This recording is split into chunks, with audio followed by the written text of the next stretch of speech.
Hello and welcome to Do It Yourself channel. Today I will show you where to find a shortcut and how to turn on Wi-Fi in our Samsung Galaxy S22 Ultra.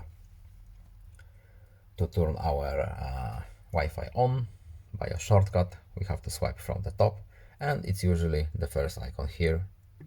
Tap it once, our Wi-Fi is now available.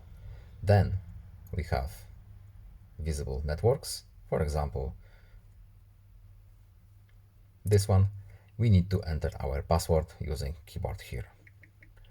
I won't show you my password, but after typing it in, we need to tap connect and it will connect automatically because this option is here to reconnect.